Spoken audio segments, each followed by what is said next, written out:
A bold vision separates the active from the passive. Had he not imagined sailing from the warm waters of a faraway port, Christopher Columbus probably wouldn't have made the 2-month slog through the Atlantic Ocean 4 times and landed on the wrong continent. But while a bold vision can bring some motivation to the inevitable long haul, it rides on the shoulders of clear values, concrete goals, and an overriding purpose that answers the question, why? It's a fair question. Why do something? Why start a business, sell ice cream, or sail for an unknown continent? It all comes back to purpose. Understanding why means letting your purpose determine your values and then following those values to a clear, motivating vision of how you want the world to be.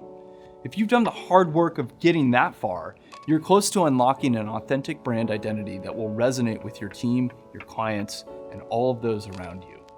And if you're still trying to understand your vision, that's fine too. If that's where you are, then start with your purpose and ask yourself what you really value. Your values are the things that you care about, the things that matter and motivate you. And when it comes right down to it, values are what ultimately determine your ethical stance as a company. For instance, your company might really value speed. If that's your value, then you're going to make decisions to try to maximize that speed, decisions which another organization might not take. A different company might value being accurate, and if that's also one of your values, you'll make the choice to be more methodical. Small companies often don't state their values because they're inferred from the founder and passed down over time. What we've found, however, is that while most established companies have a set of values, their stated values don't really express their purpose. Instead, lazy companies tend to copy values from others or to pick the most basic value which everybody can agree on. So we hear things like, "We value integrity," or "We value getting the job right the first time." Well, obviously. But what would someone else in your industry not be able to claim as a value? Say you value customer service, and you probably should. Can you explain why? What is it that you really value that leads you to customer service? And can you apply that value to workers, vendors, and every other stakeholder in your organization? In other words, what do you believe is valuable about people? An authentic value is something you sincerely believe in, not to mention something you'll make a sacrifice for. If you get them right, then your values should be what makes people excited enough to show up to work every day. It should be what your customers respect and notice when they interact with you, and what permeates the whole of your entire company. And once you've got values nailed down, you're in a good place to cast a vision. Not merely a set of plans or hopes for the next 5 years, but a picture of the world, as it would be if your organization's purpose were fulfilled and its values were upheld. If your company achieved its purpose and your company practiced its values, what would that look like? What would that feel like?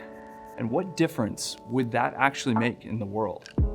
The job of leadership is to make that picture of a different world seem appealing and achievable and not just a fantasy. The vision has to feel inspiring and also possible. A vision is usually best thought of in terms of decades rather than years. You may not have much control about when, whether, or how your vision is achieved, but it's what you want your present work to ultimately result in. A vision is like your purpose and values in that it is part of the roots of your brand's tree and something that should endure and last through the seasons of heavy rains and droughts. Translating your vision into something that you can actually bring about is the process of goal setting. Goals are solid steps that we can take in order to achieve our purpose and act on our values within a limited time frame. While goals need to operate within the constraints imposed by limited resources, people, and time, they should be driven by your vision, purpose, and values, not the other way around. This is essential when it comes to building your brand on an authentic identity. Building a brand on current goals is like building your house on sand.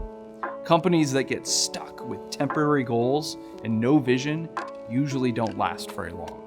Or if they achieve their goals, that means they're done? It is important to be aware of your current goals because even while these shouldn't change your brand identity, they do influence your brand's current expression. A company can have enduring values and vision, but still need to redesign its logo as its concrete goals can change. What shouldn't change is its core identity. So it's not a bad idea to ask yourself, why are we making this a goal?